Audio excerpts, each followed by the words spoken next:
Hello, मैं हूं धर्मेंद्र मिश्रा। आप लोगों का मेरे इस यूट्यूब चैनल में स्वागत है। और अगर वीडियो पसंद आए तो लाइक, सब्सक्राइब और कमेंट ज़रूर करिएगा।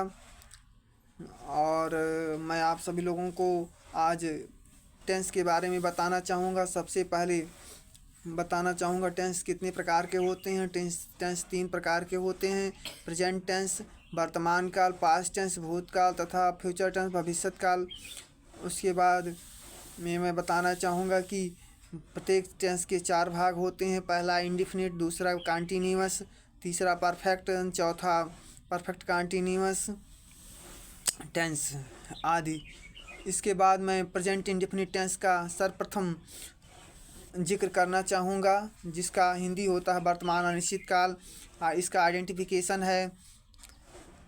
सबसे पहले इसका आइडेंटिफिकेशन मैं बताना चाहूँगा।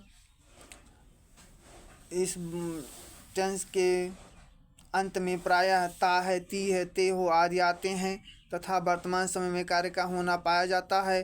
कार्य होने का समय नहीं दिया होता है। इस टेंस में चार सेंटेंसेज होते हैं। सबसे पहला है अफर्मेटिव सेंटेंस, स्वीकारात्मक वाक्य। उसके बारे में मैं जिक्र करना चाहूँगा। रूल 1 है ही, सी तथा सिंगुलर सब्जेक्ट्स के साथ वर्ब की फर्स्ट फॉर्म में एस आई एस लगाया जाता है। इसका स्ट्रक्चर है subject plus verb first form में S I S plus object plus etcetera.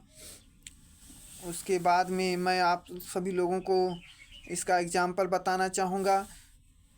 वह एक मधुर गीत गाती है। सी सिंग से स्वीट सॉन्ग। तत्पश्चात मैं आप लोगों को इसका विशेष नोट बताना चाहता हूँ।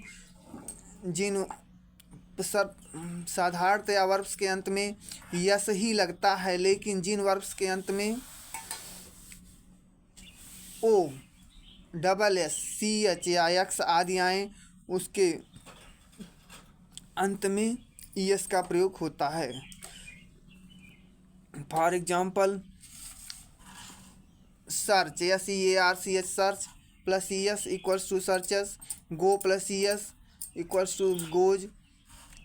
पास, P A double S, pass plus E S equals to passes. तथा mix, M I X plus E S, mixes आदि होते हैं।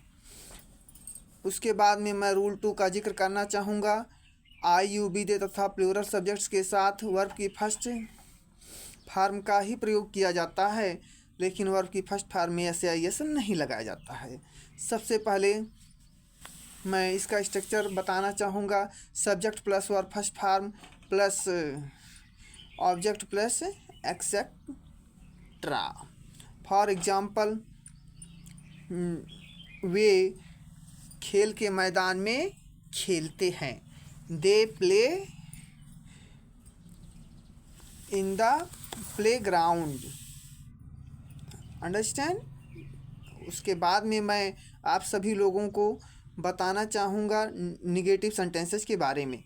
निषेधात्मक वाक्य जिसको कहते हैं। सबसे पहले मैं रूल 1 का जिक्र करना चाहूँगा। रूल 1 है ही, सी तथा सिंगुलर सब्जेक्ट्स के साथ डज नॉट का प्रयोग होता है और वर्ब की फर्स्ट फॉर्म का प्रयोग ही होता है। इसका स्ट्रक्चर है subject plus does not plus verb first form plus object plus etcetera.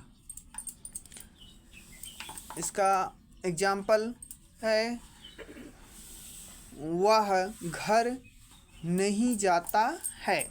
C does not go to home.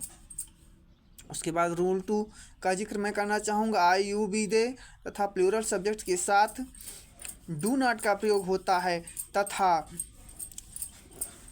Verb की फर्स्ट फॉर्म का प्रयोग किया जाता है। इसका स्ट्रक्चर है subject plus do not plus verb first form plus object plus etcetera. जैसे मैं प्रतिदिन मंदिर जाता मैं प्रतिदिन मंदिर नहीं जाता हूँ। I do not go to temple daily. इसके बाद मैं आप सभी लोगों को आगे बाद में बताना चाहूँगा। इसके लिए धन्यवाद। Thank you very much. Please like, subscribe and comment. Thank you very much. Okay, have a nice day. Thank you.